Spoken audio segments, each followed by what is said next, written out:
Anybody have any homework questions? I forgot that existed. All right. So who remembers what we started last time?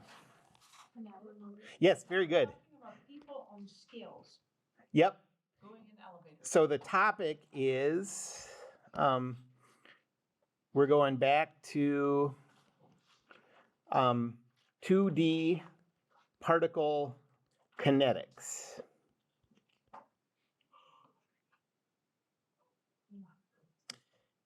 And last time I introduced, I defined mass and force, and then we got into the big equation, the biggest equation in this class, Newton's second law.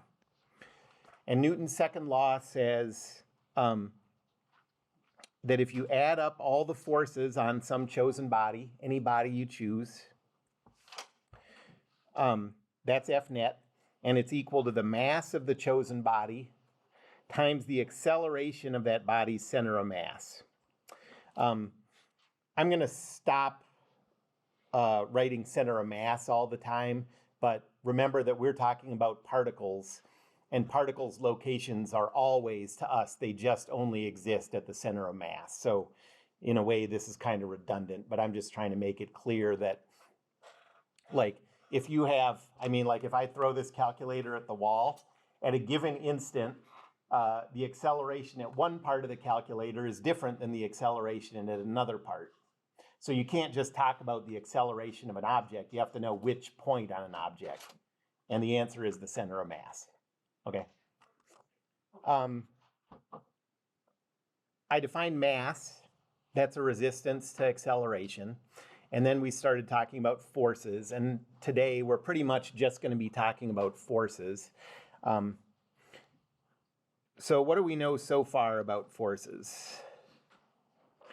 This is a really helpful thing to remember as you're working through stuff. There are only 4 types of forces that we're going to see in this class. And they fall into 2 categories. Weight and contact forces. Yes, those are the 2 categories, exactly. So the first one is weight. That's kind of its own thing. Actually, you could consider this part of a category called field forces. Those are forces that don't need contact to be applied. That includes electrical forces, magnetic forces, but for us, weight is the only one that we'll see like that. So field forces. So like in cartoons, force fields are these really cool things. In fact, there's force fields all the time that aren't really that cool. Gravity isn't so cool, but it's a force field. And we'll talk about force fields more, field forces more when we get into energy. And then the second category is contact forces.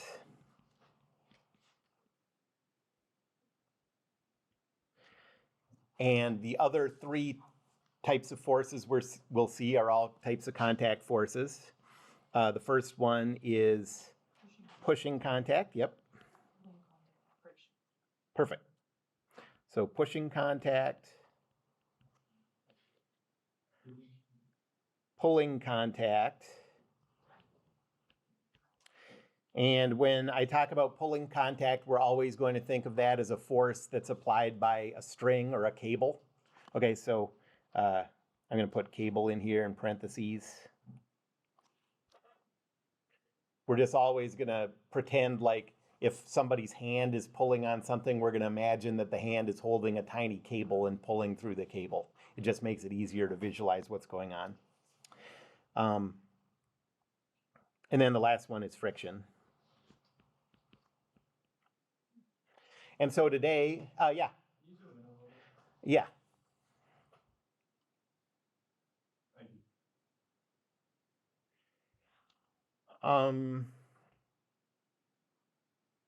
And so today we're just going to talk about what we know about these.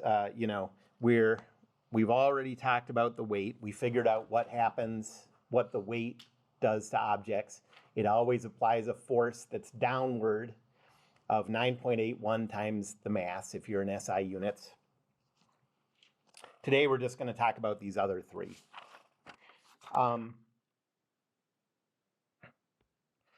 Before we do that, I'm going to bring up something that's going to be really important, free body diagrams. So to keep track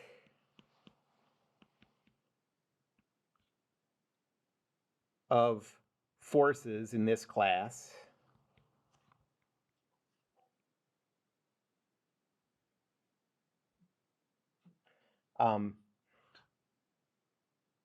we'll always, and it's important that you do this, you'll lose points if you don't do this, always draw a free body diagram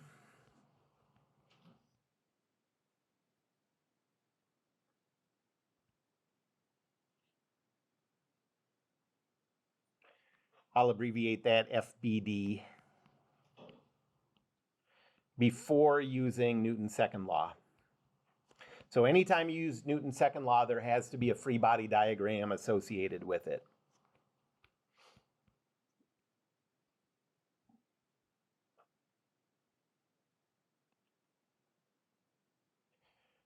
And the idea of a free body diagram is that all we have is an outline of the object that makes it clear what's inside our boundary and what's outside our boundary.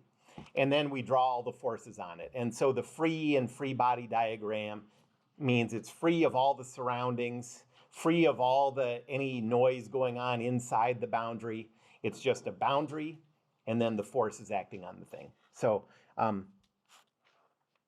here are the steps that we're going to use for drawing a free body diagram.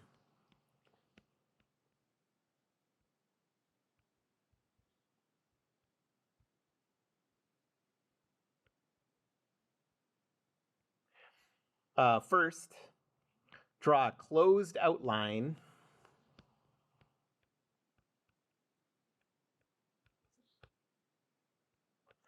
of the chosen body.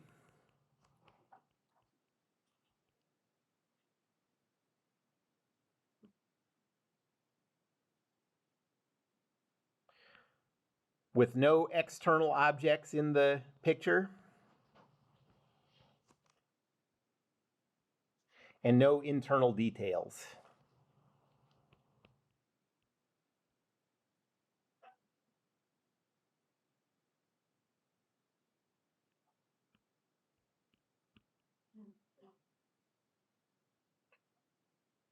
Okay, so for example,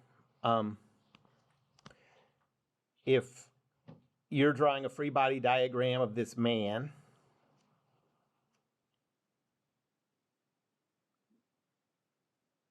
scale on the elevator man,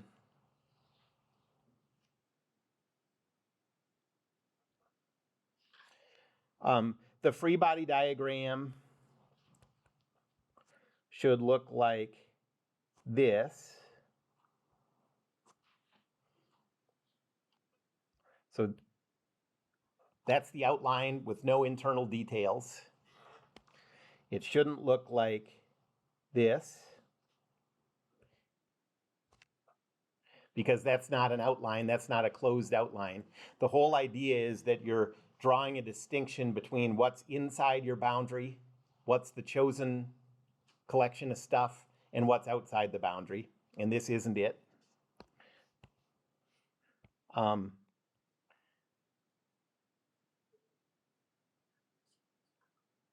It shouldn't look like this because he's not that happy.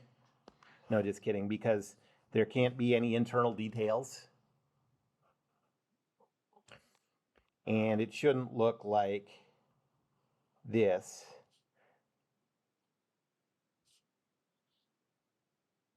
because that grass there is not part of what we're isolating.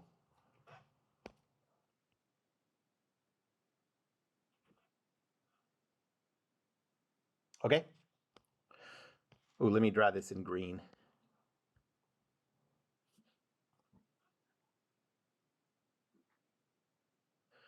So this is the first step, the closed outline of the chosen body. The second step is draw a downward arrow.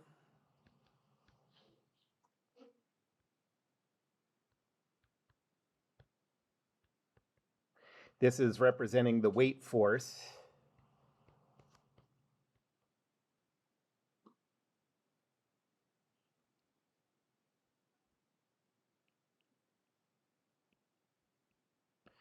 And label it with either the numeric weight, if you've calculated that,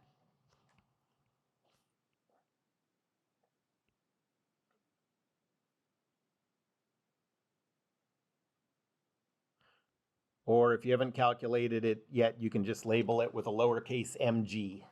So that's the mass times the acceleration of gravity. So for this, this person, the free body diagram of this person, there's the outline, and draw a downward arrow. It's best if you can draw it from where you imagine the center of this object is. It doesn't really matter yet, but it's a good habit to get into for later. And you can label it as mg, or if, like from the last class, we said that this guy's mass was 100 kilograms. So you could also label it as 100 times 9.81, so 981.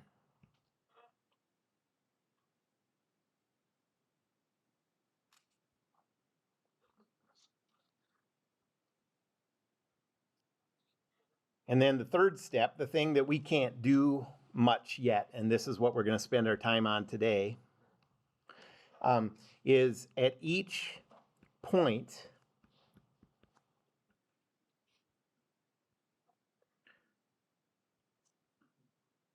where the boundary contacts the surroundings,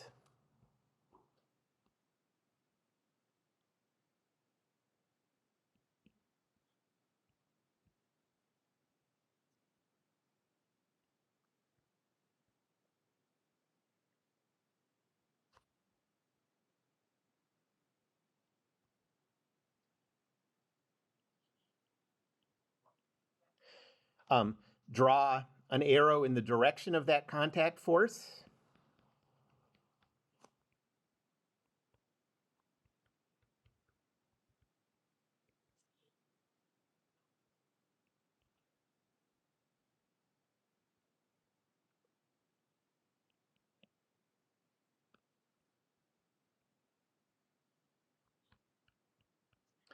And then label that arrow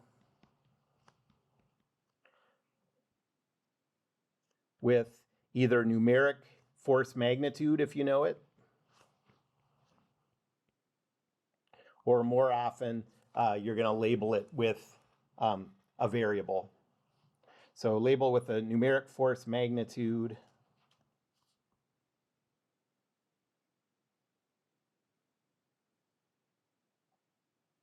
or a variable.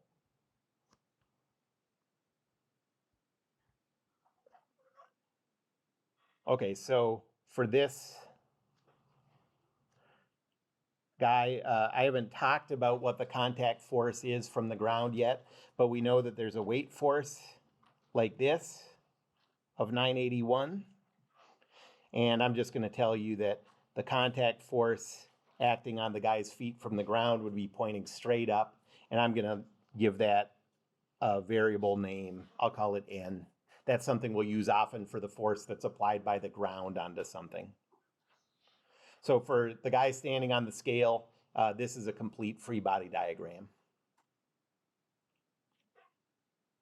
So this is the example. Do we need to draw the bubble already? The what? The bubble? The bubble was just to show which one of these was okay and which ones were not, that's all.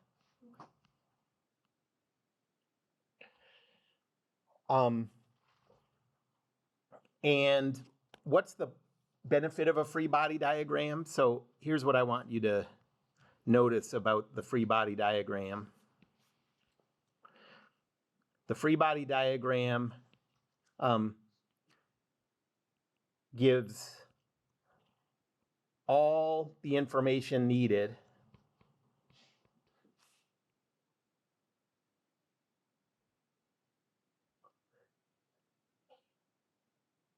for the left side of Newton's second law.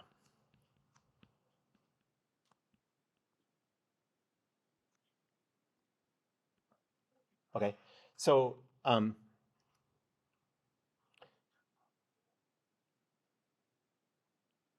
Newton's second law says F net is equal to the mass times the acceleration. F net is the sum of all the forces.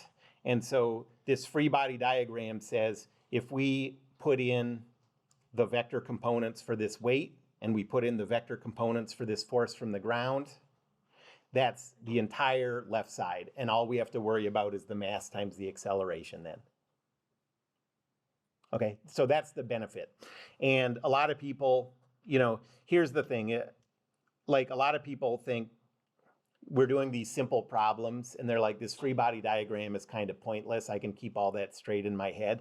And yeah, you can, but I'm trying to help you build good habits for when things get more complicated. And the amount that things can get more complicated is alarming. So right now we want to build these habits so that later they're kind of ingrained when we go to the more complicated stuff. Yep. For the FNet is MA and above had MACOM. Yeah, so COM standing for again? center of mass. Yeah, so it's always going to be, so I'm going to stop writing COM, but we're always talking about the acceleration of the center of mass. Different points on the same body have different accelerations, so you have to be clear what point you're talking about.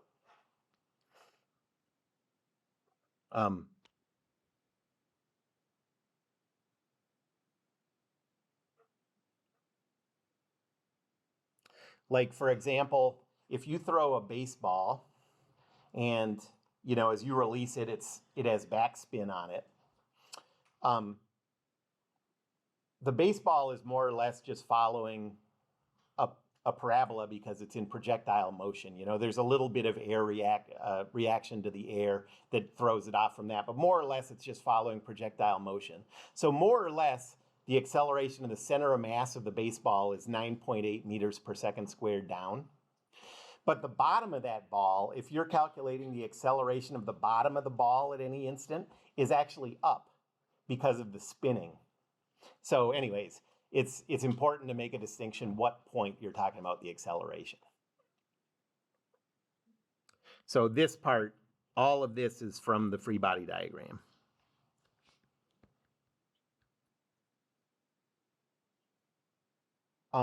Okay, so the only thing we need to be able to fill these out completely is to know what directions to draw different types of forces. And that's what I'm going to do now. I'm going to go through pushing first, and then pulling, and then hopefully before we're done today, we can do friction, and then you can draw any kind of free body diagrams ever. And then the step from the free body diagrams to using Newton's second law isn't really that big. So I'm going to start with pushing forces, or pushing contact.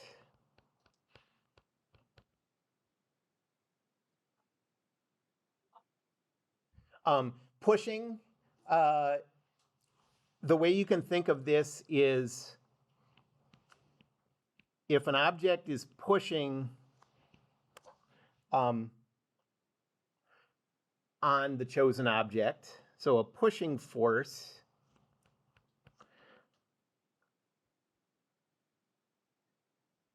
prevents the chosen object, the chosen body,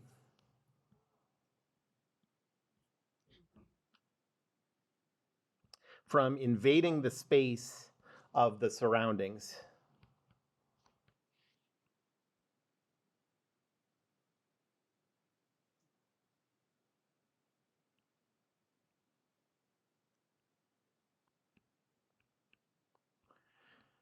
So if a pushing force disappeared, the objects would just merge together. Like, you know, like a ghost can't apply a pushing force, and that's why you can move right through a ghost, you know?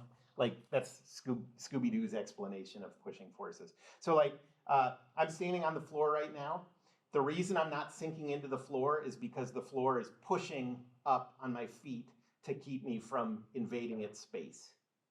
If suddenly this turned to pudding, you know, that pudding wouldn't be able to exert enough force to keep me from invading the space, and I would sink into the boundary. Okay, so that's a pushing force.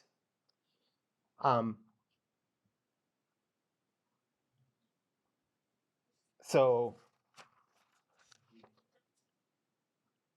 an example of pushing forces would be like if you have two carts that roll, they're free to roll.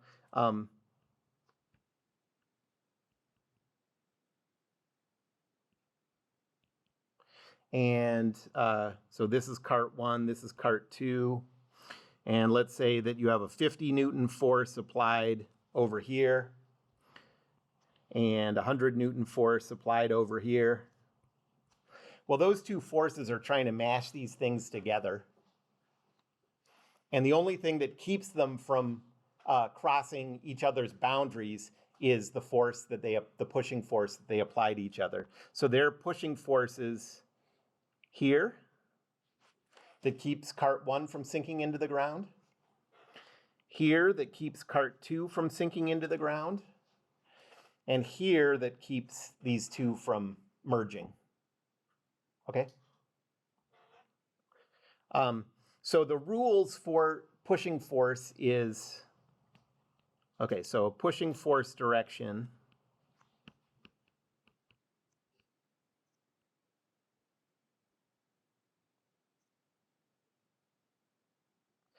is perpendicular to the surface of contact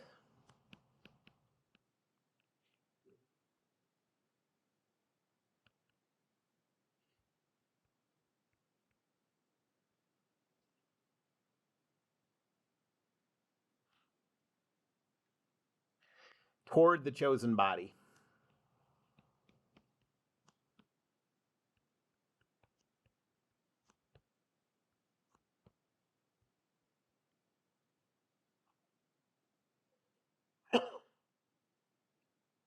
Okay, so let's just draw free body diagrams of each of these two and see what they look like. So I'll start with a free body diagram of cart 1 up there, the one on the left.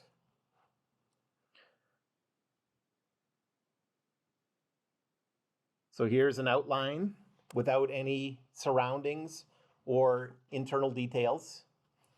So this is just cart 1. I'm not drawing cart 2 over on the right. And we know there's this 50 Newton force, so put that in there. Anything that's given, just any forces that are given, just put them in there. And we know that there's a weight force. And I didn't say what the mass of this is, so I'm just going to write this as the mass of cart 1 times G.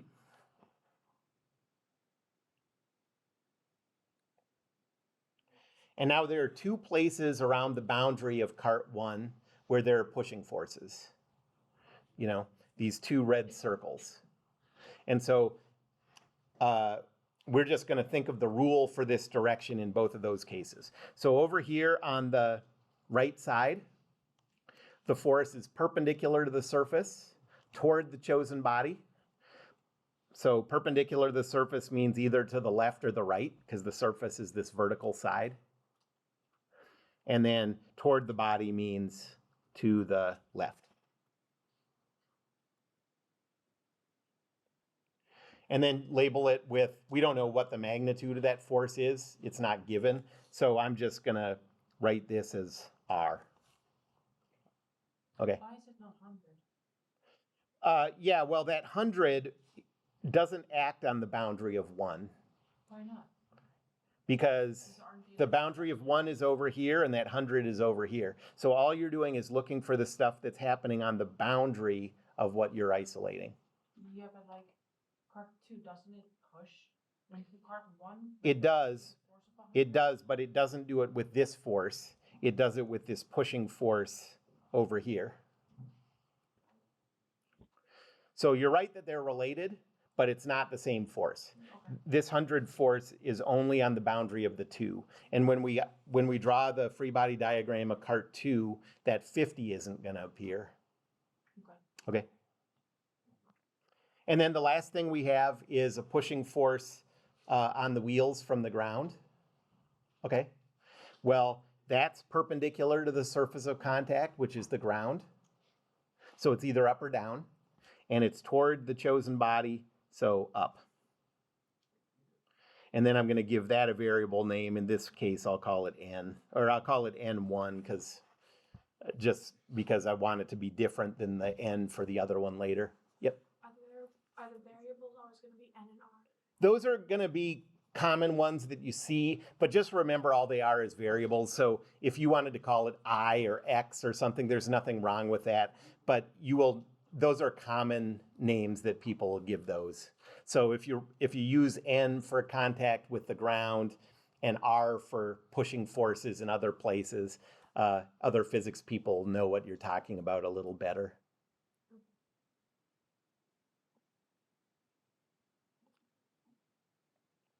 Okay, so any questions about how I came up with those force directions? And now let's do a free body diagram of the other one.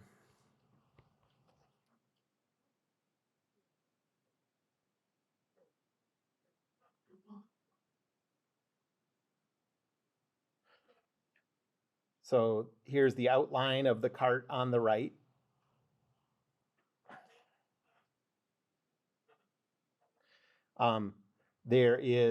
We're given that there's a applied force over here of 100 newtons, so I'll put that in. Those are nice. You don't even have to think about those. You just put that force on there. But yeah, like I was just saying, that 50 isn't applied to this, so it doesn't appear. Okay? So now we'll go to the weight force. That's a downward force that's equal to the mass of 2 times g.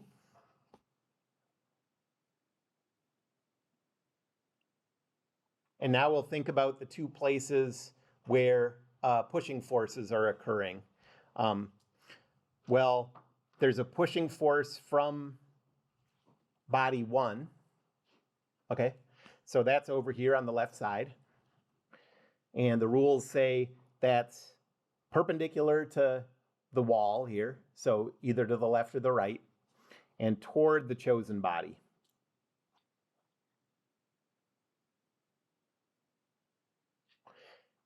And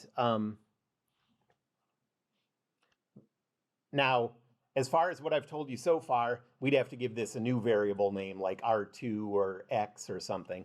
I'm going to give this the name R, and I'll explain why pretty soon. But the fact that these are the same is going to be a big deal. Okay. And then the other one is now there's a pushing force from the ground that's perpendicular to the ground toward the chosen body, and I'll give that the name N2.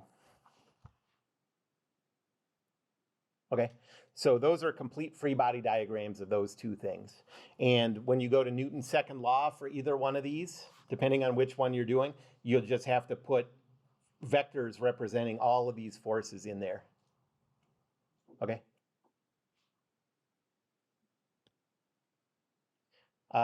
Okay, so here is this important fact that I was getting at, that I was alluding to by giving those the same variable name.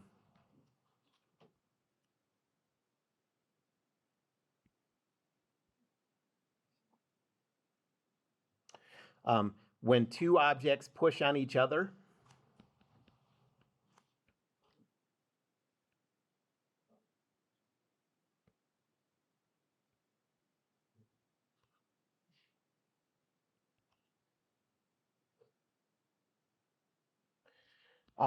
the force applied to one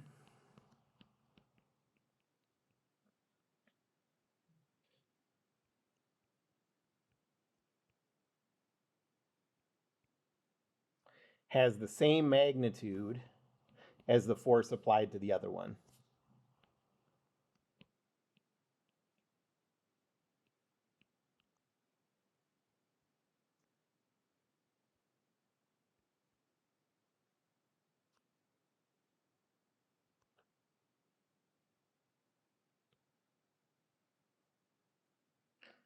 So whenever you have a case where two objects are pushing on each other, okay, then at that place where they're pushing on each other, you use the same variable for your force on one body as you do on your other body. That's the only time that you're going to do that. We're going to use that same variable r. So if later we calculate that r is 30, then r is also equal to 30 over here. Those have the same magnitude. Any questions about that right now? So use the same variable name there is the bottom line.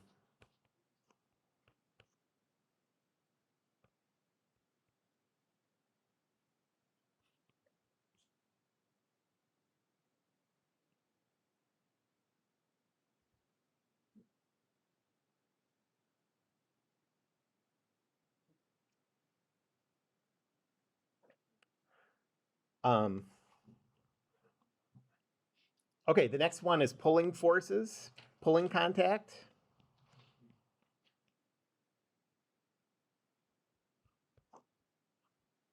And this involves cables.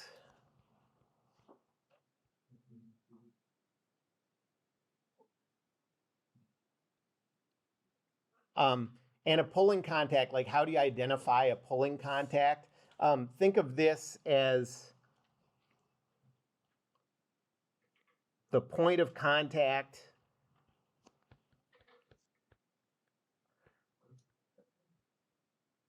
could be replaced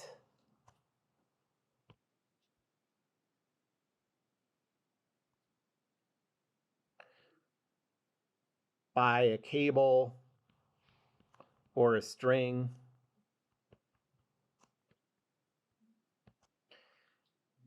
And the behavior would stay the same.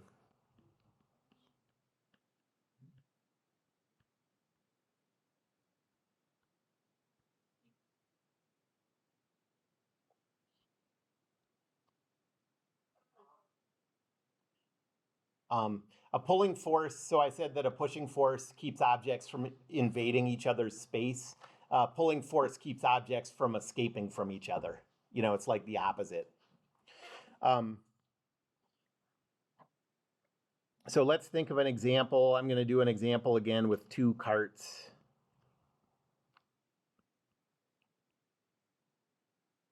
So here's cart 1.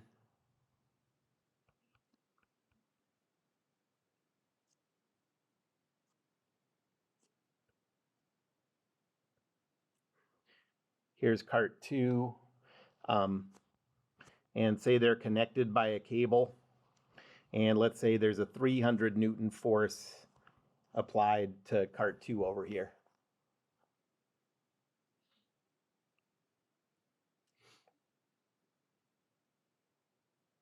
And I'm going to draw the free body diagrams again of both of these. So the direction of the pulling force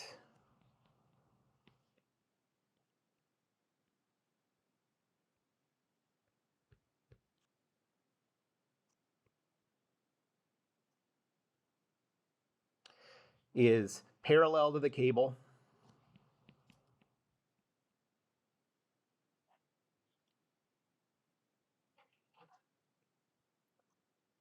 Away from the chosen body.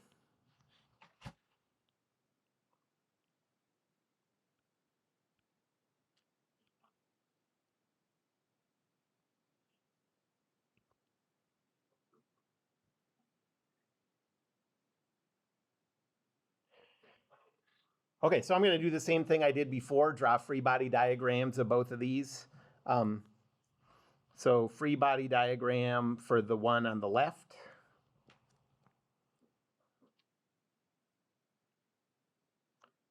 Here's an outline of the cart.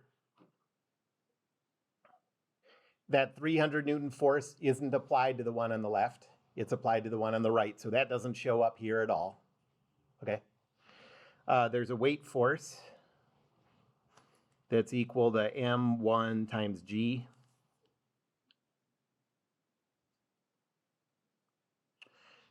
And Now we just have to go around the boundary looking for places where the surroundings make contact, okay? So the first one is at the wheels. What kind of force is that, a pushing force or a pulling force? Pushing. That's a pushing force. So that's going to be perpendicular to the ground toward the chosen body. So it has to be that direction. And I'll give that a name. I'll call it N1 so we can use N with a different subscript and mean a different force.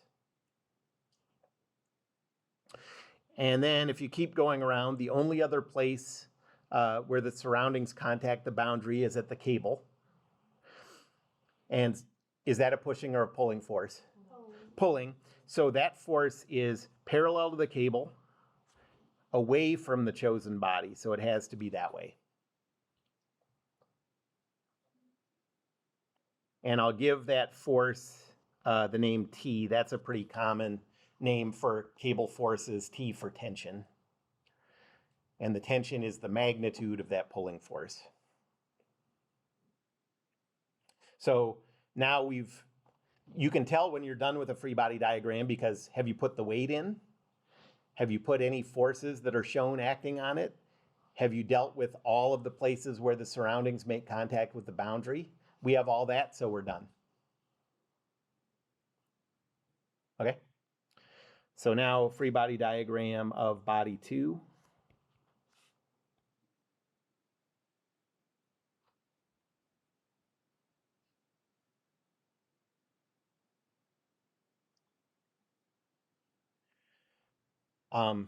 This one, we're given that there's a 300 Newton force, so I'll just put that in. There's a weight force that's equal to M2 times G. And now go around the boundary looking for contact. There's contact at the wheels. Is that a pushing or a pulling force? Pushing. So that's perpendicular to the ground toward the chosen body. Should that have the same name as this N1? No, because it's not a case of the two bodies pushing on each other. It's a case of the ground pushing on this one and the ground pushing on this one. Okay, so we have to give this its own name. Why? Isn't the ground given the same type of push? It's the same type of push, but you only give those the same names if it's one body pushing on the other one and that body pushing on. The ground is. The ground is a third thing that's unrelated to these two. Yeah, but doesn't it give the same amount of push to? No, it doesn't. It doesn't. Like the ground, okay, think of,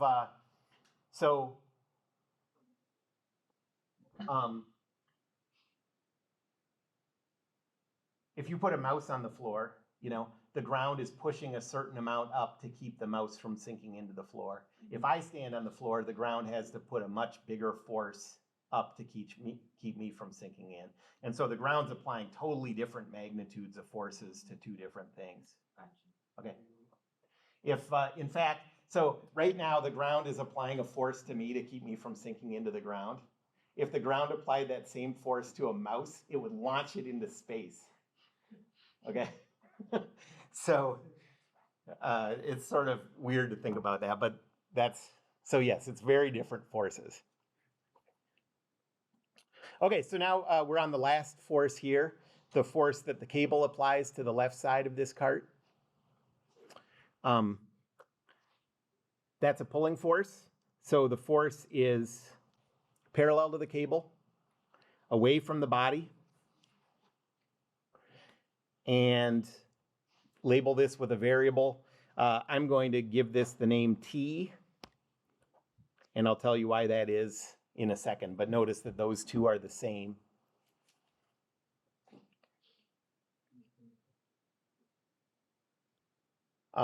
So here is the important fact about these cable forces.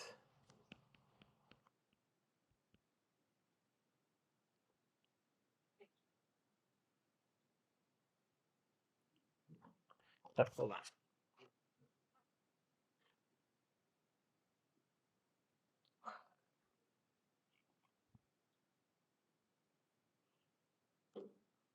So anywhere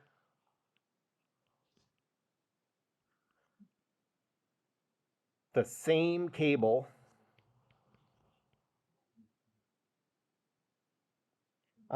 attaches to bodies,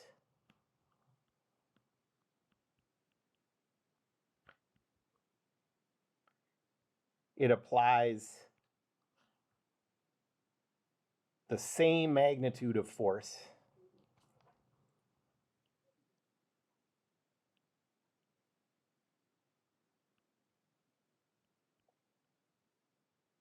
and so as long as it's the same cable applying these forces, use the same variable. So use the same variable. I have a question about that. Mhm. So the T is the same, but the R's and the push from the ground is not. Why is that? Well, it's kind of all in these rules, and you kind of just want to keep reading these rules until it just sticks in your head. So with a pushing contact, those variables are only the same if it's the same two bodies pushing on each other. So the thing here is, I have a free body diagram of 1 and a free body diagram of 2. Okay, 1 and 2 are the two things pushing on each other. That's why those two are the same. And I think you might just have to, I think it's one of those things, it doesn't come instantly for anybody. You might just have to read that statement and think about it until it makes sense. You know what I mean? Yep. What happens if there's another cart behind one? Is that cable tension still gonna be the same because it's pulling? So in this picture here, Yeah, so there's. is it the same cable going through the body, No. It would be a separate cable. If it's a separate cable, then it's a different force.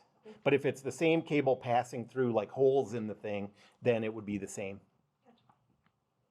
And one thing about this is true even if the cable goes through pulleys. Okay, and we're going to see pulleys quite a bit in this class.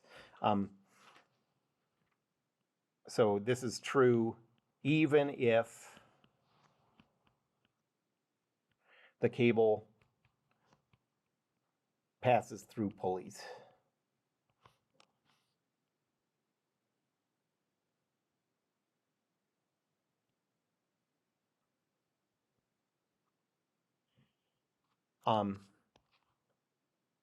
So let me do an example with pulleys. So let's say that we have a cart on a ramp.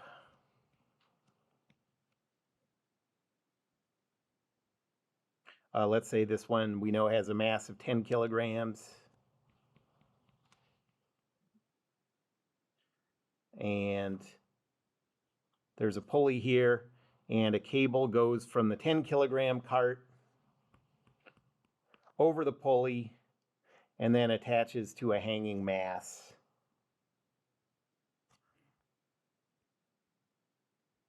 That's 5 kilograms. And I'm going to draw free body diagrams of both of these.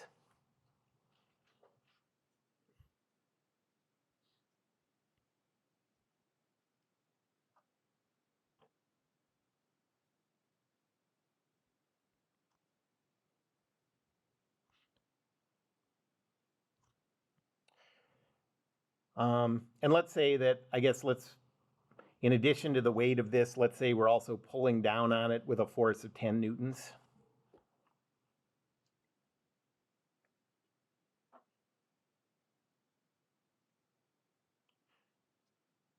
Okay, so first, free body diagram of the 10 kilogram. I'm going to draw it at the angle that it shows up. If that angle is really small, you might even want to exaggerate that angle just so you don't confuse yourself about what vectors are parallel and what vectors are perpendicular and which ones are neither of those.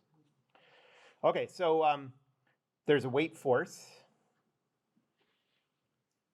That's straight down, even though this thing is at an angle, the weight force just always acts down.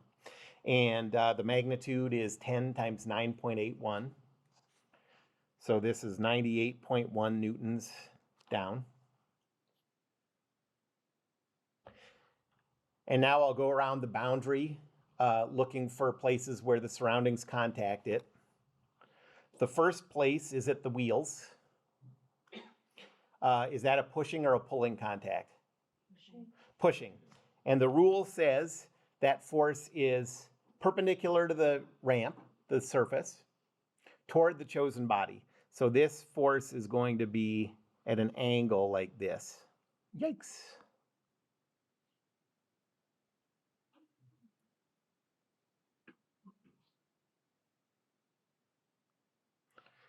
And I'll give that the name N for normal force.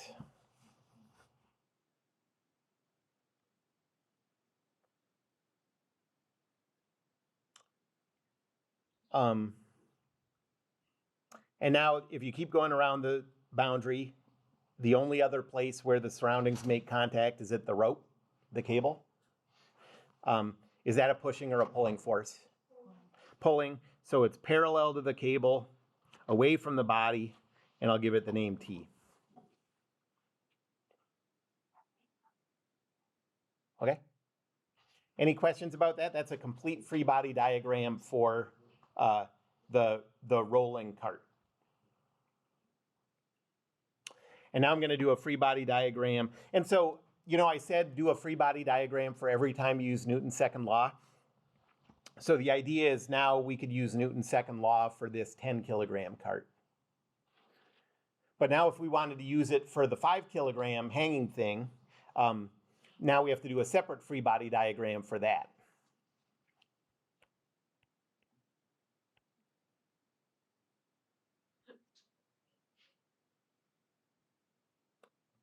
Okay, so draw the outline.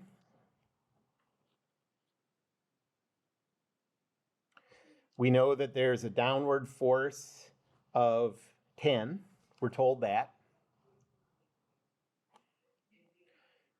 We know that this thing has a weight of 5 times 9.81, so this is 49.05 newtons.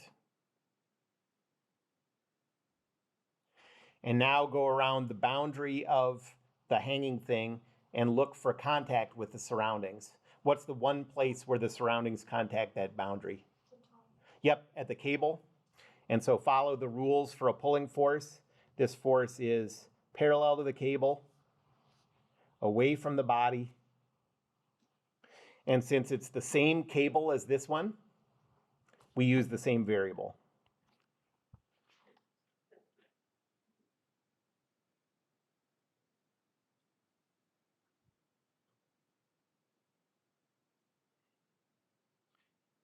Any questions about either of those?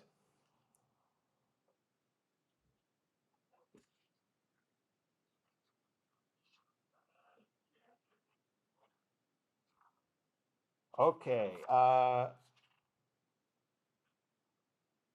let's do friction. Yep. If the pulling force down of 10, if that was somebody actually physically pulling it, would that be another pulling force? Yeah, well, so the, yes, exactly. If that 10 was somebody else pulling on it, I mean, that's what's going on, is like something is pulling on that. But if you know the value for it, you don't have to give it a variable name because you already know the value. Just like if we were told going into this problem that the tension in this cable was 15 newtons, then we could put that in directly for instead of T. But usually that's something that you have to calculate. Any other questions before I talk about friction? Okay, so friction forces.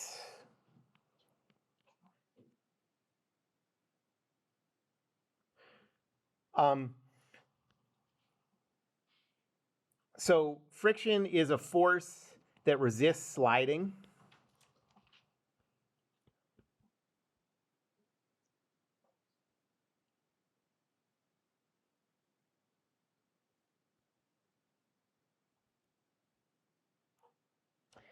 And there are two types of friction forces.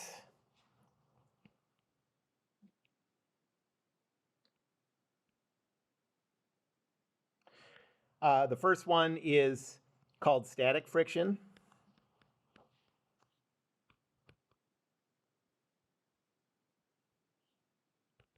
That's when an object is at rest.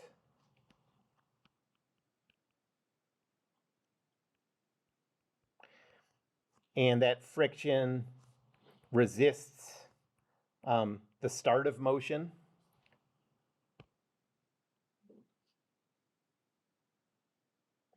That friction resists the onset of motion, let's say.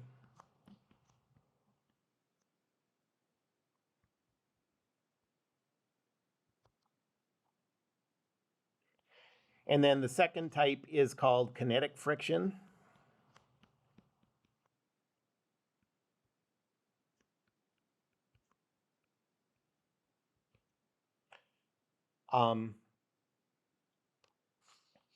And this is friction that, so the object is already sliding.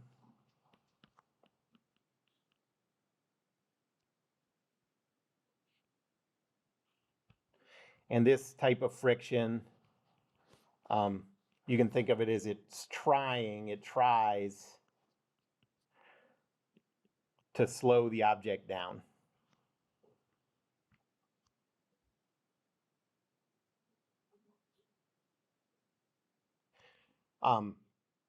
There's no reason to do calculations for one of these over the other or not do both of them, but in the interest of saving time to go on to other topics, we're not going to talk about static friction. The calculations in some ways are very similar, but we're only going to be dealing with kinetic friction.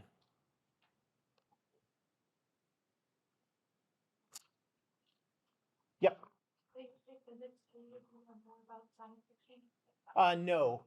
Physics 2 is really just all electricity and magnetism with some other things, but Physics 1 and Physics 2 are pretty separate. Yeah.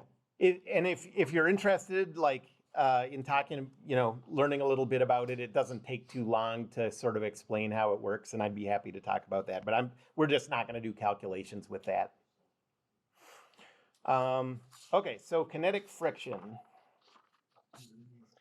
The direction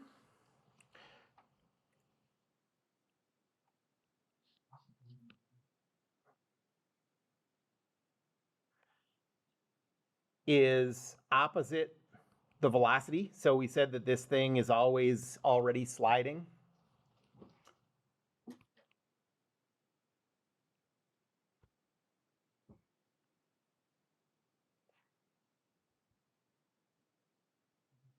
The velocity is the direction the thing is moving.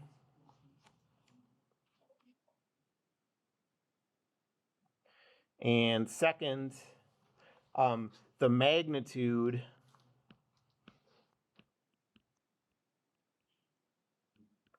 is always this coefficient mu times the normal force that's pushing, that's the surface pushing on the chosen object. Okay, so let me detail what mu and n are.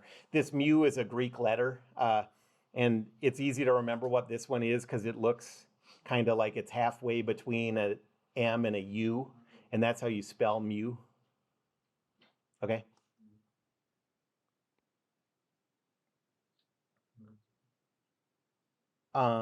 Okay, so mu, this is a positive number.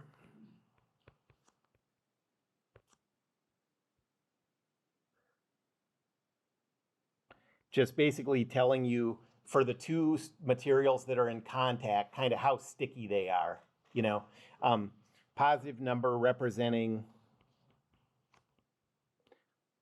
the two materials in contact.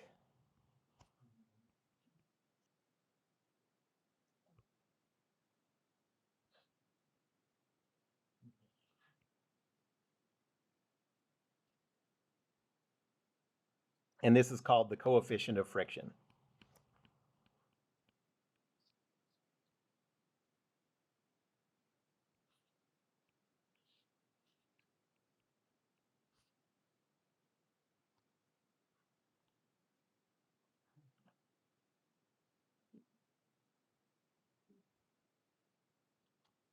And the normal force N, so this is the normal force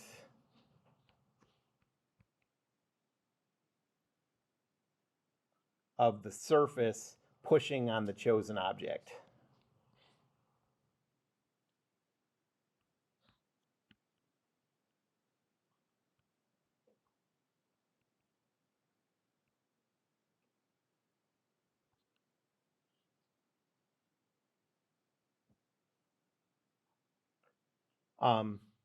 As far as these coefficients of friction, they're usually between about 0 and 1, although sometimes they can get higher than 1. If you want kind of an idea of what coefficients are for different materials, ice sliding on ice has a coefficient of friction of about 0.02.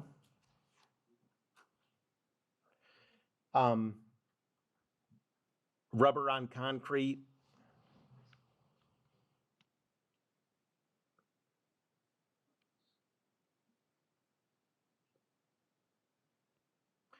has a coefficient of friction of about 1. Okay, so that's kind of like a pretty complete range of the coefficients of friction between two different materials. One thing to notice here about the direction of a friction force is this is the first time we've seen this, but you have to know the direction the object is sliding in order to draw a free body diagram, because the direction of that friction force is always opposite the direction of motion. Okay, so you'll always see that in these problems. So here's an example with friction.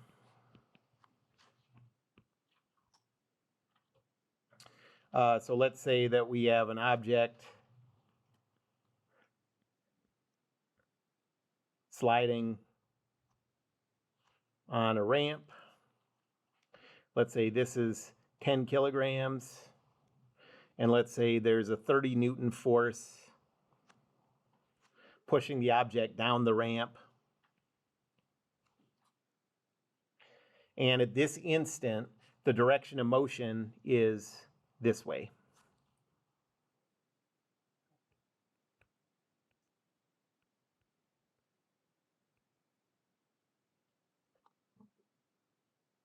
And let's give this a coefficient of friction. This is equal to 0.3. And we want to draw a free body diagram of this block.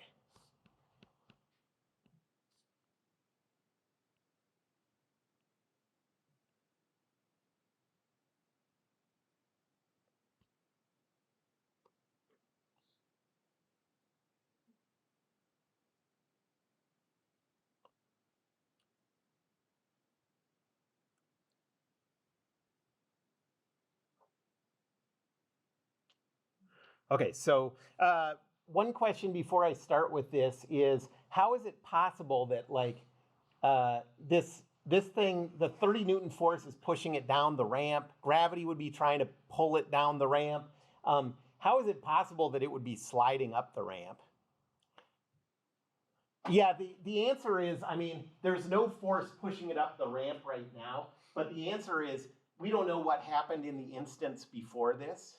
Somebody, this could have been launched out of a cannon for all we know, the instant right before these forces are applied. So the direction of motion doesn't have to do with the forces that you see. The direction of motion has to do with what happened before. Okay, so, all right. Free body diagram.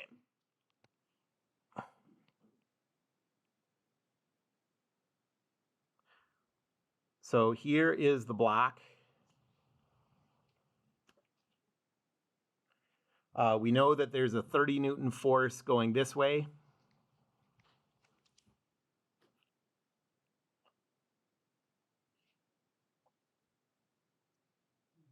There's a weight force. This thing has a mass of 10 kilograms. So the weight force is 10 times 9.81.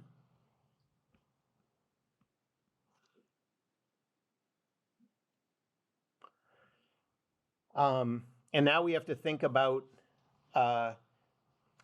what's happening at the contact with the ramp. Okay, first there's a pushing force that's keeping this from sinking into the ramp. So that's our N.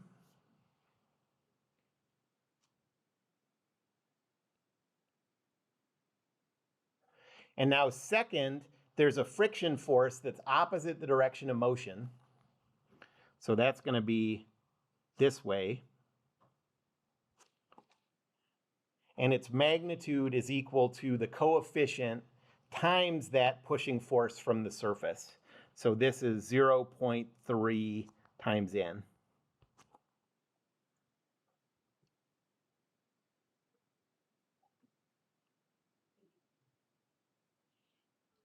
Okay? And that's a complete free body diagram of this. And then we could go from this to Newton's second law, and that's what we'll be doing next week. Any questions about that?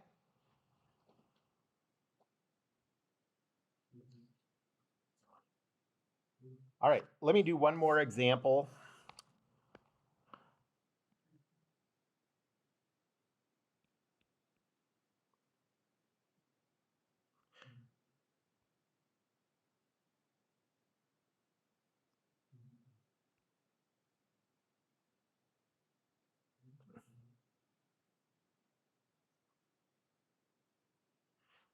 So let's say that we have a block on this surface.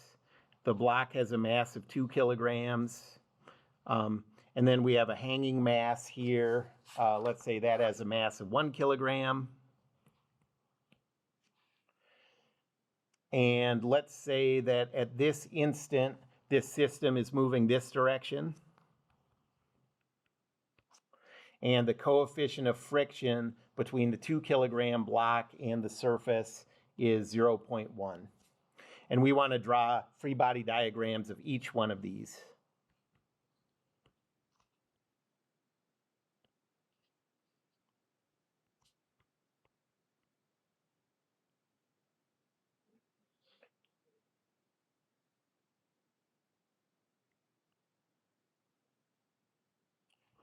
Okay, so first I'm going to do the 1 kilogram.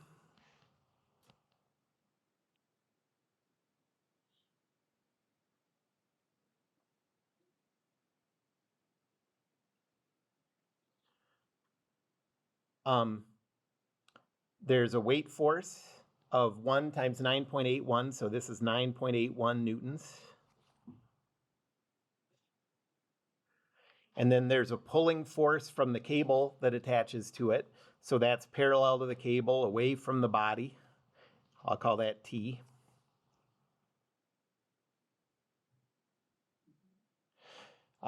Notice that the direction of motion didn't come into the free body diagram for this one at all because there's no friction on that one. And now free body diagram of the 2 kilogram cart, or it's not a cart, it's just a block.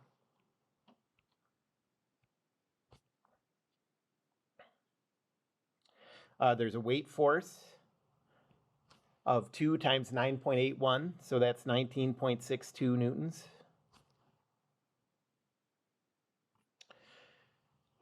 There's a cable force pulling on the left side, so that's parallel to the cable, away from the body. And notice that's the same cable as the one we already named T. So this one also has a magnitude T. And now the last thing we have to do is the contact force with the ground. So there's a pushing force this way that I'll call N.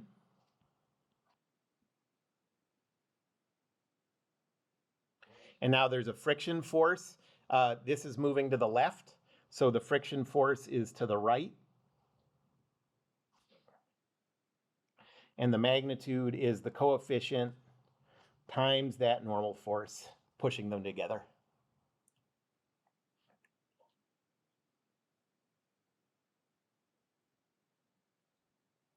One thing to be careful of when you do these is you know, we have newtons in all of our problems if we're in SI units. But this is not newtons. This is a normal force. This is a variable called N. It just comes, it's a problem that comes from only having 26 letters, you know what I mean?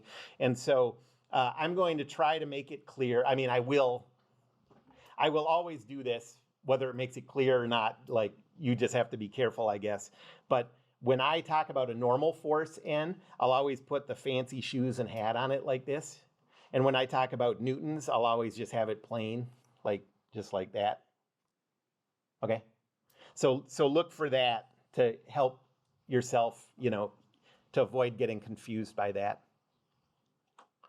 Anybody have any questions about this? So over the weekend, I'm just going to give you a bunch of problems where there's no calculations. You're just getting used to drawing these free body diagrams. Okay, that's all.